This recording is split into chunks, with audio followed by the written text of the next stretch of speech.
Shalom, shalom mpendwa katika Kristo. Naja mbele zako nikikusalimu katika jina la Bwana wetu Yesu Kristo. Amani ya Bwana iwe pamoja nawe.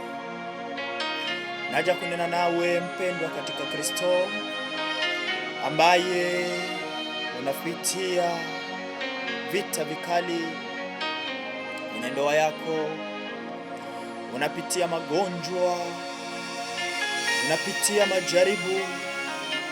Shetani ameinuka katika maisha yako.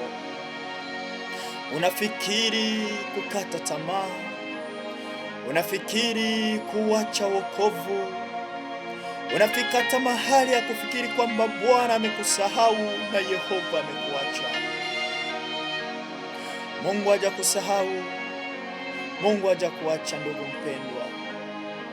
Lakini Bwana anasema kwamba jaribu ni mtaji wa kuongeza imani. Mwimbaji ndio akasema kwamba hakuna mwaminifu ambaye ameachwa au akasaulika, hata anapopita katika mambo magumu, lakini ni kwa sababu huu bado anaimarishwa. Ndio maana neno la Bwana linasema kwamba hata tutakapopita katika maji hayatotumeza.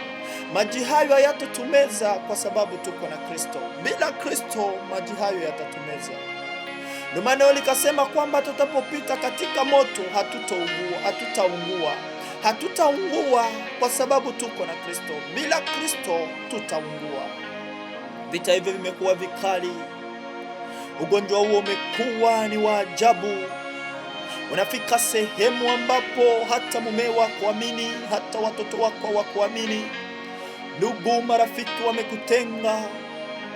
Umezingiziwa kesi. Lakini unafikiria, unasema Bwana, mbona umeniacha? Mbona umekaa kimya? Huneni jambo lolote. Acha nikwambie ndugu yangu, inapofika wakati ya wewe kukinywea kikombe chako, hakuna binadamu yeyote ambaye atakuelewa. Hakuna ambaye utamwambia neno lolote lile akuamini. Hata mumeo atakuwa kinyume nawe. Waliokupenda utaona wakikuacha. Hata wanao watakukataa. Hata marafiki watakukataa. Inapofika wakati wa ukinywea kikombe chako, utabaki wewe na Mungu pekee. Na bila wewe kumtumaini Mungu na kumuita na kumwambia kwamba Bwana, hacha kikombe hiki kiniepuke, lakini isiwe kama jinsi mimi nitakavyo, bali mapenzi yako yatimilike. Maana bila nguvu ya Mungu katika jaribu hilo huwezi ukavuka. Bila nguvu ya Mungu katika jaribu hilo huwezi ukasema kwamba moyo huu razi, lakini mwili una udhaifu. Neno linasema kuhusu habari ya Stefano. Stefano alichunwa ngozi, akawekwa kwenye jua akitoka damu na maji, lakini hakuikana imani. Mnajua ni kwa nini tena shara wa Kristo, kanisa la kwanza, hawakumwacha Mungu? Ni vile ndani mwao walisema kwamba Bwana, mapenzi yako yatimike. Walijua kwamba ni Mungu pekee mwenye uwezo wa kuwavusha katika jaribu hilo. Petro alipofungwa, anatoka gerezani leo asubuhi, yupo kwenye Injili.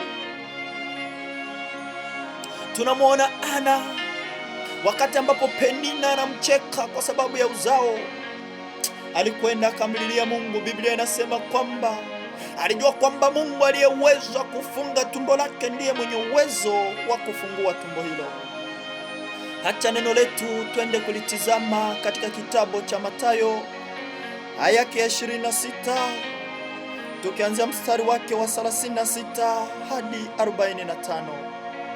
Tunasoma katika jina la Bwana wetu Yesu Kristo. Kisha Yesu akaenda pamoja nao mpaka bustani itwayo Getsemane. Akawaambia wanafunzi wake, keteni hapa hata niende kule nikaombe. Akamchukua Petro na wale wanafunzi wawili wa Zebedayo, akaanza kuhuzunika na kusononeka. Ndipo akawaambia, roho yangu ina huzuni nyingi kiasi cha kufa. Kaeni hapa mukeshe pamoja nami. Akaenda mbele kidogo, akaanguka kifulifuli, akaomba akisema, Baba yangu, ikiwezekana kikombe hiki kiniepuke, walakini si kama nitakavyo mimi, bali kama utakavyo wewe. Akawajia wale wanafunzi, akawakuta wamelala. Akamwambia Petro, Je, hamkuweza kukesha pamoja nami hata saa moja? Kesheni muombe, musije mukaingia majaribuni.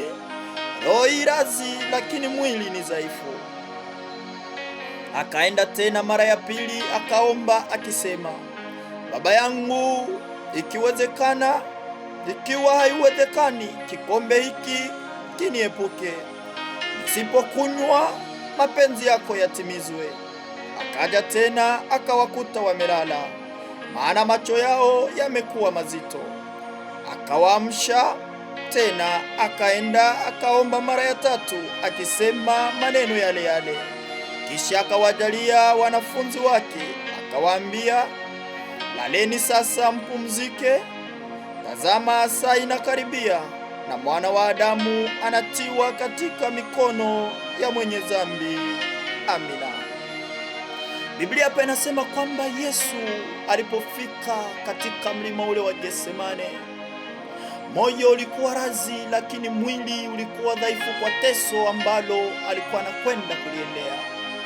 Ndipo akamwendea Baba, kaomba, Baba, ikiwezekana kikombe hiki kiniepuke, bali isiwe kama jinsi mimi nitakavyo, bali mapenzi yako yatimike. Alipomaliza alirudi, akakuta wanafunzi wake wamelala. Akahuzunika, akasema, je, hamjalishika hata lisali moja la kuomba pamoja nami? Kristo alifikiri labda wakati wa maombi yao yangebatilisha maamuzi ya Bwana.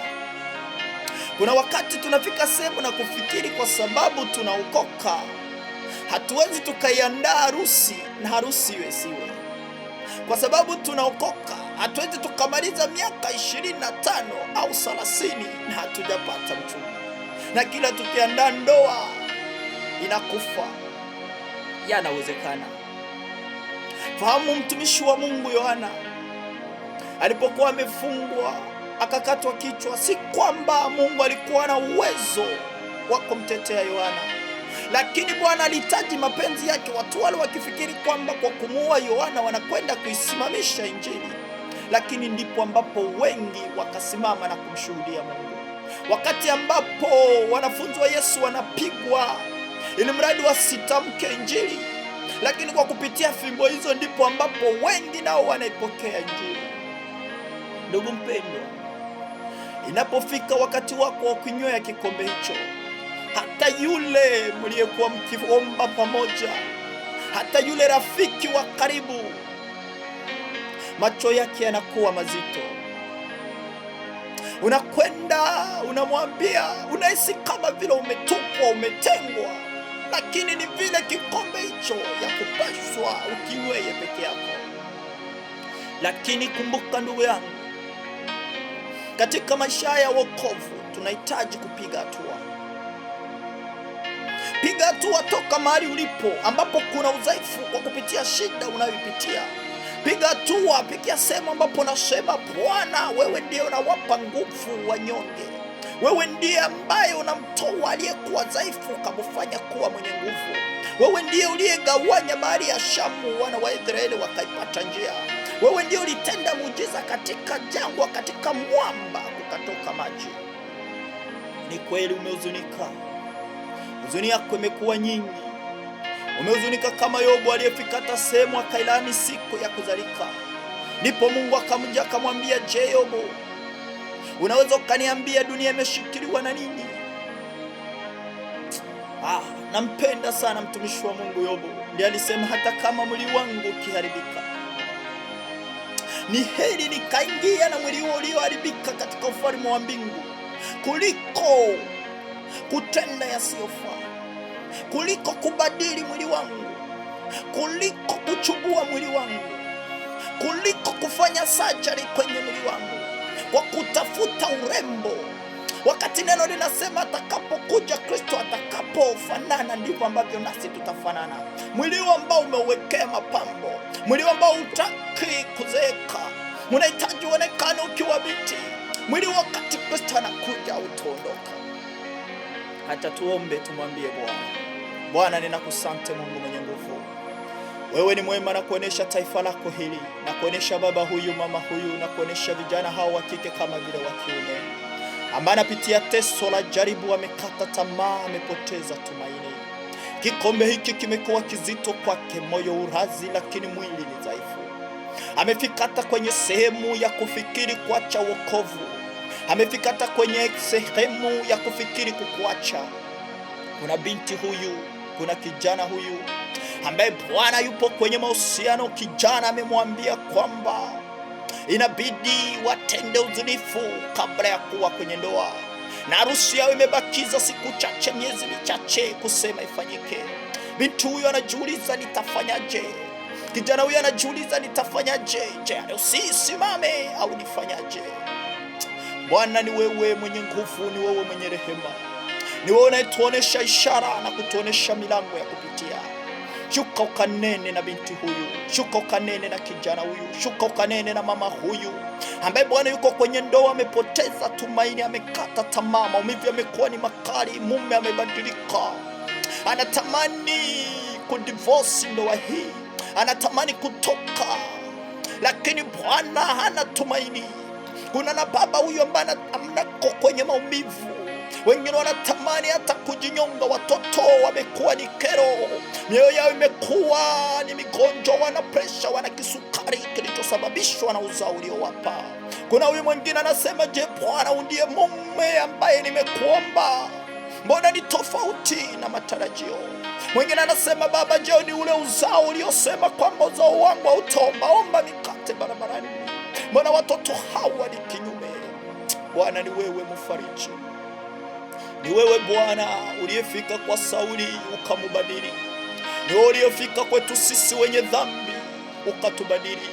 Neno lako linasema Bwana, uliposema yote yamekwisha, tukawekwa huru.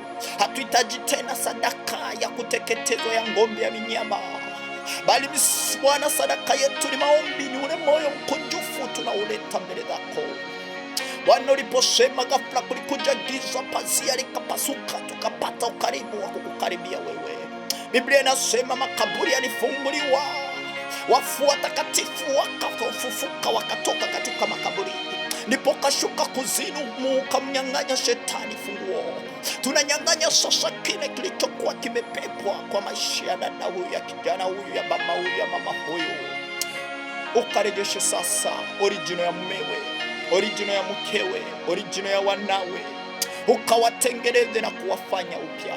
Shetani amechukua original zao. Simama sasa ukawafanye kuwa imara. Simama sasa ukawatofautishe. Simama sasa ukawatetee. Simama sasa ukawapiganie Jehova. Bwana, nakwenda kuwaweka mikononi mwako, ni katika ukuu wa jina lako Yesu Kristo. Amen. Ndugu mpendwa, mtumaini Mungu.